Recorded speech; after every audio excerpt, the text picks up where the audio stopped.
I've met a couple of people who were independent, very independent filmmakers. I met this guy Thomas and had a little affair with him, and he was part of the London Filmmakers Co-op, and he was making Super 8 films.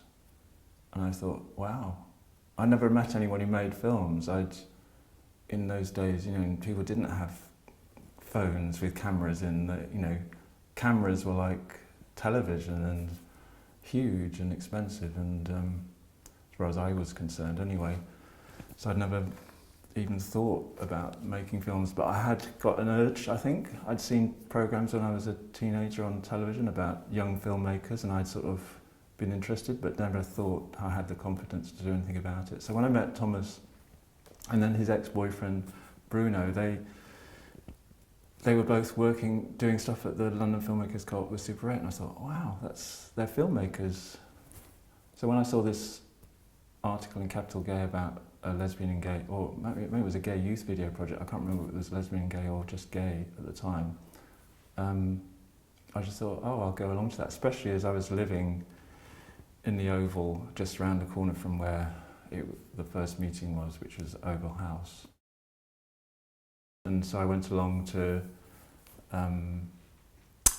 join the group, and I suppose there were about 15 people there, mostly guys. I think there was one woman, Rose, and Philip and Andy and Jimmy and Connie, and I can't remember other people, but I remember Jimmy and Connie particularly because I became friends with them later, particularly. And I suppose Graham was there, Graham Piper.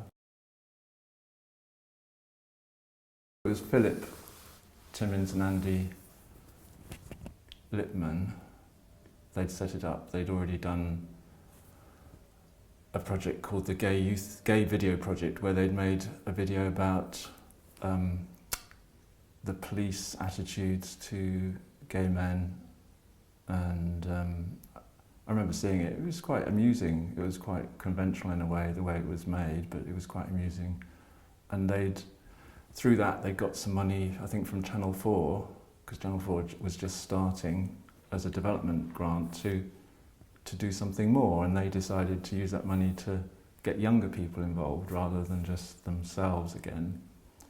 And so that was why they'd advertised in Capital Gay. They might even mention Channel 4, which probably would have attracted a few people. Because Channel 4 was very radical in those days. It was a new television channel, and they were trying to do different things with minorities, and we were definitely discriminated against in those days, if not and a minority, obviously. But when the first meeting, I don't think there were mostly men, but actually we wanted to work with women as well. We didn't want it to just be a gay exclusive thing, because the gay scene was very quite a lot of it was quite separate, and I suppose the people that I'd hung out with weren't involved with that very masculine scene. We were going to a much more alternative world that was a bit more mixed, and we wanted to reflect that in what we were doing. So I think we actually made sure that Philip and Andy made it into a lesbian and gay project rather than just a gay project.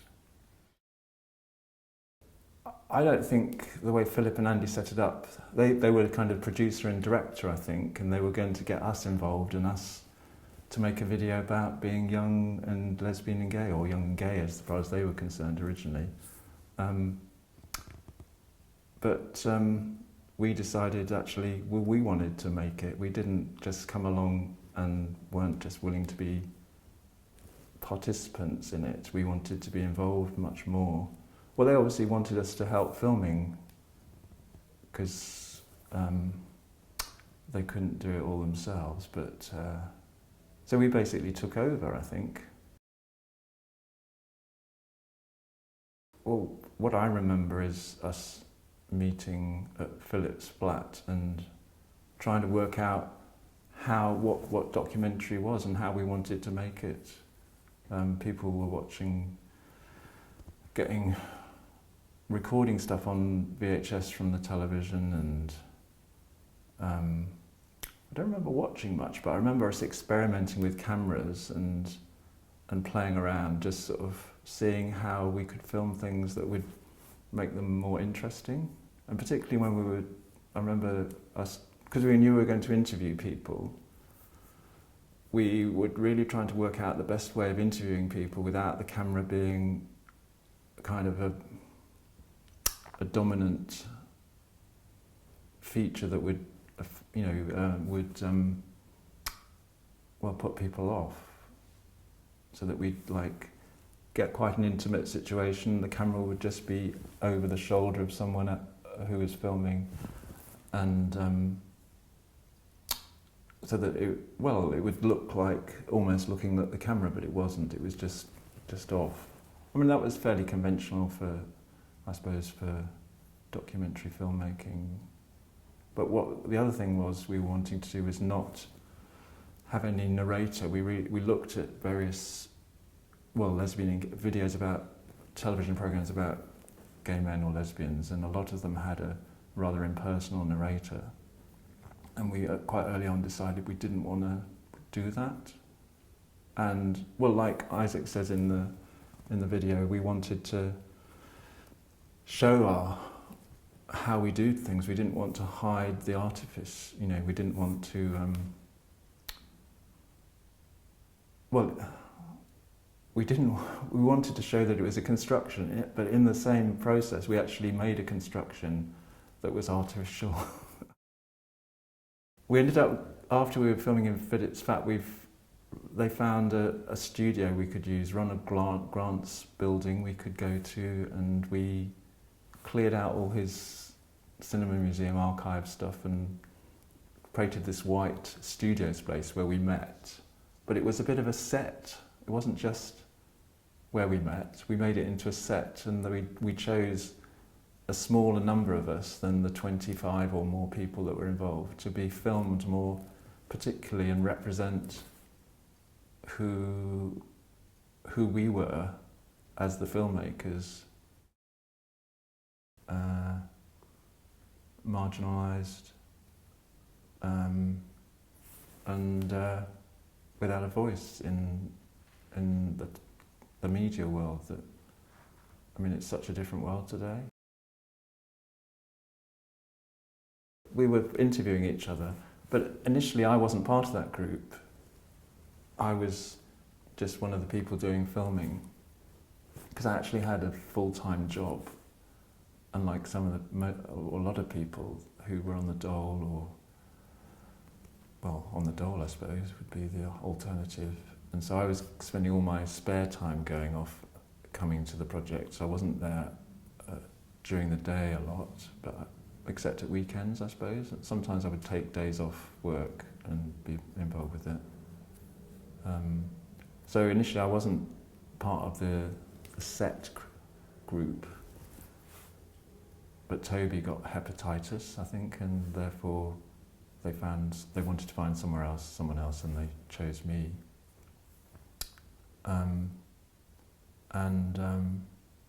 So we interviewed each other on camera, so we could see ourselves interviewing each other, but then we also interviewed other people in clubs and pubs and stuff, people that we knew. But that was, I suppose there was the kind of relationship between the interviewee and the interviewer that was so that we knew the person who was interviewing, not just we didn't just find out about the interviewee, so we didn't exclude the questions. Well, we were asking about their relationship with their parents, family coming out, their sexual relationships, their partners, basically a lot of any discrimination and violence that we'd been suffering. I think that covers most of the subjects, because it's only a 40-minute documentary, so there's people talking about those. There's several people talking about all those different areas. But then there's a more political dimension. Some people were interviewed and talked about it more politically, Mark Ashton in particular. that gets included at the end. Well, like Mark says, you know, he couldn't see himself as gay and not question the whole society that he was in, and I think that was true for me, definitely. I could see that I was discriminated against, and therefore I had sympathy and empathy with other groups of people and other minorities, and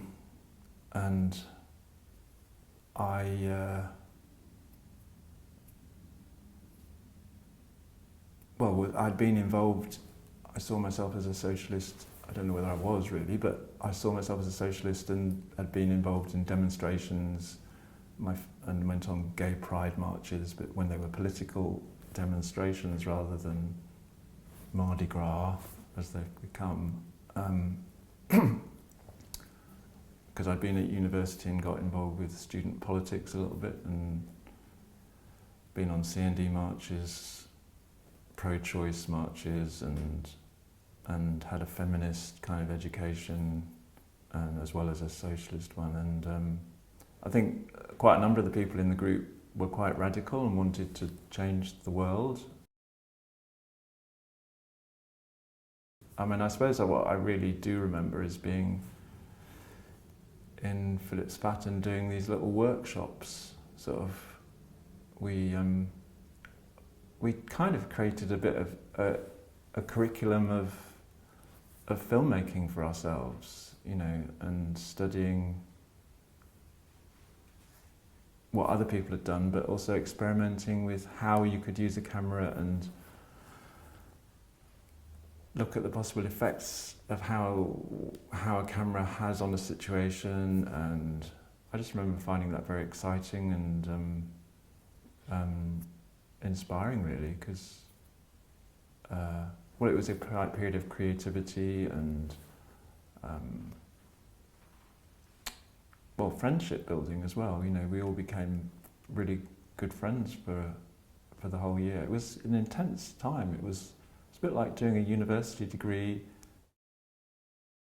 When it was edited, I wasn't involved directly with a lot of the editing because I was at work during the day, but I remember coming in the evenings and talking about it. And because some of the filming we'd done was actually pretty rubbish in terms of wobbly camera and things not looking that good, and we were in this edit suite that had a freeze frame store, which was like the height of video effects at the time. People started experimenting with using stills of interviews rather than having wobbly, you know, judgery zooms in or whatever. And that really worked because it meant that you actually became much more aware of what people I think people become much aware of people were saying when they didn't have the distraction of a moving image. And it became quite a feature of the way it was edited. And it also meant that people could edit the sound just how they wanted it, rather than what actually people said. So it was incredibly manipulative, but in a way that was telling the truth. We didn't want to kind of we didn't want to kind of put people in a bad light. The way we were editing it was actually to make people sound better rather than take things out of context and put words into their mouth that wasn't what they said. Though having said that, my interview sort of implies I'd said something that I didn't because of the way it's been edited, which kind of was fine, but it wasn't how I said it. And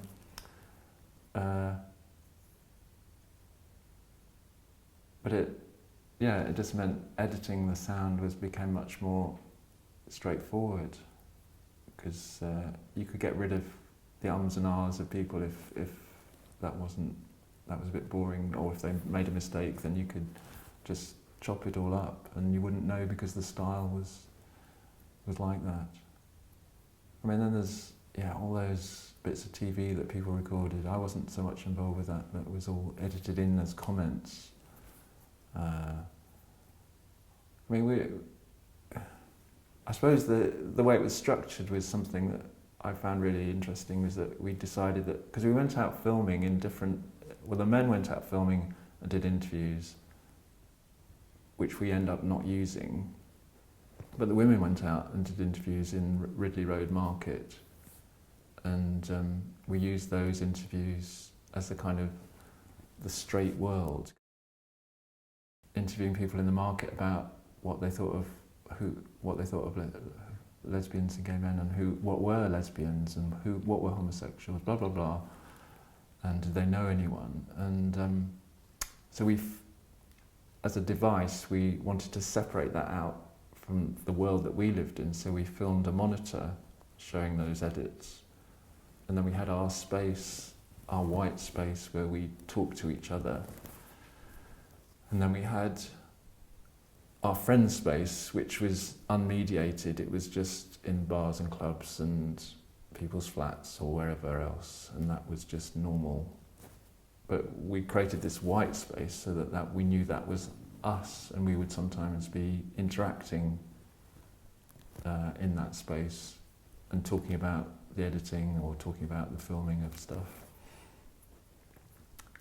But even though that was a bit of a device, it did sort of convey a truth about the process.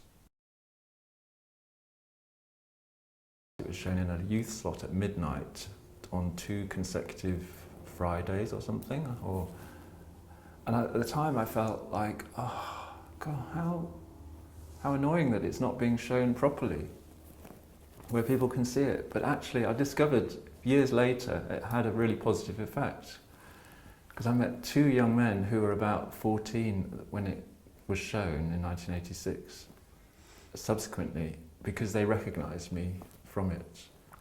And they'd watched it and recorded it at midnight without their family knowing, because if it had been shown at 8 o'clock or 10 o'clock, they were able to sneak down, put the video recorder on, record it on their family's video recorder, and then watch it at various other times later on.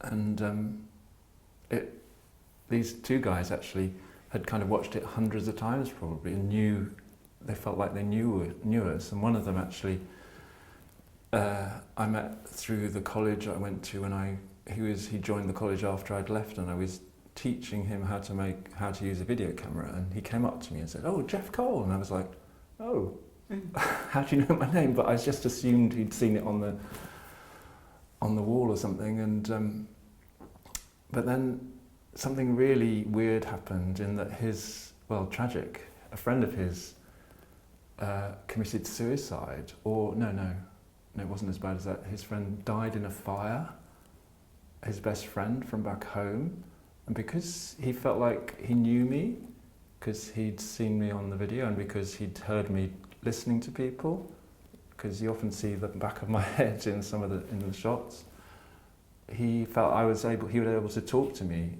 and so he talked to me about the fact that he'd lost his friend, and we became friends.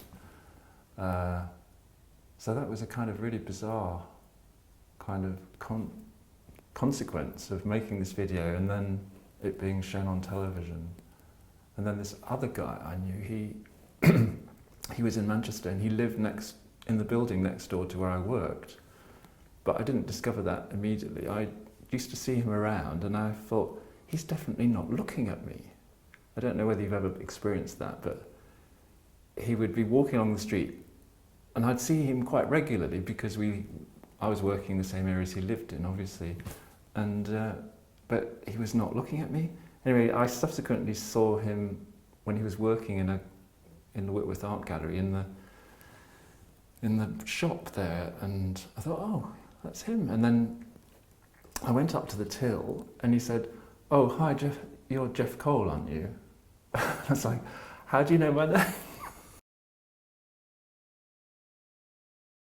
If I hadn't been involved with Framed Youth and we'd set up Converse Pictures together with Connie and Claire, well, we wouldn't have had a space, we wouldn't have had a video camera, And so when we both, well, kind of independently probably, got involved with LGSM, Lesbians and Gay Support the Miners group, during the miners' strike, well, we were both friends of Mark's and he encouraged me to go along. Just wanted to film everything. We wanted to make sure that we recorded what was going on in the alternative lesbian and gay world, I suppose. Well, we decided actually we wanted to show the mining communities what they were, who was giving them money, because we knew that they were likely to have homophobic responses to us giving money to them. After the strike had finished, we decided to make a longer form documentary about why we'd done it and interviewed some of the mining communities as well. Well, we went to some of the places where we collected money, interviewed people during the strike, I remember as well. So through that, and through me putting it online, this All Out Dancing into Lice video, which we finished in '86, the writer of Pride was able to realise that this story that he'd heard about lesbians and gay men supporting miners, which he thought was couldn't happen, was actually true, and got in contact with people. So we never know what the consequences of, things happen. In Framed Youth, we just think of it, I kind of think of it as a period in my life that was really, really formative, but it may well have influenced other people in ways that we've got no idea. Yeah.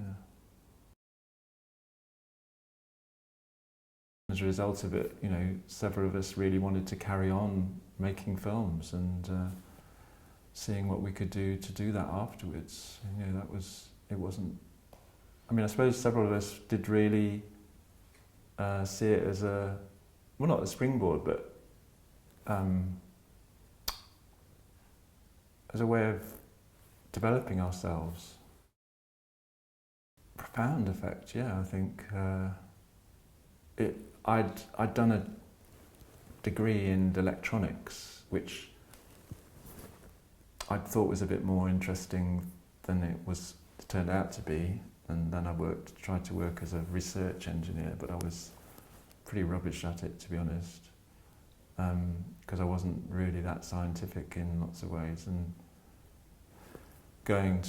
being involved with Framed Youth encouraged me to explore my creative side in a way that I hadn't done before. And then we set up Converse Pictures and tried to get some money from Channel 4. We did get some money from Channel 4, didn't we, to set up a development project to make some more queer television, although we probably didn't use that term then, lesbian and gay television.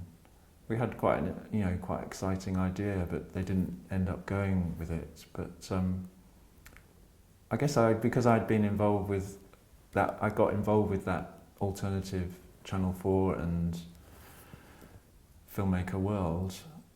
I got inspired that maybe I needed to learn more about it, because most of the people I'd met had done an arts degree of some sort and had got some idea of film theory or literary theory or whatever, and so I decided to go to film school and study film properly, and that was an amazing experience as well. I've been working as a documentary maker for the last 20 years, working in a small Buddhist charity. I became a Buddhist 20 odd years ago, and then had the opportunity to work with other Buddhists making films. So I've been doing that for 20 years. It's pretty much the kind of no budget filmmaking that I was brought up in.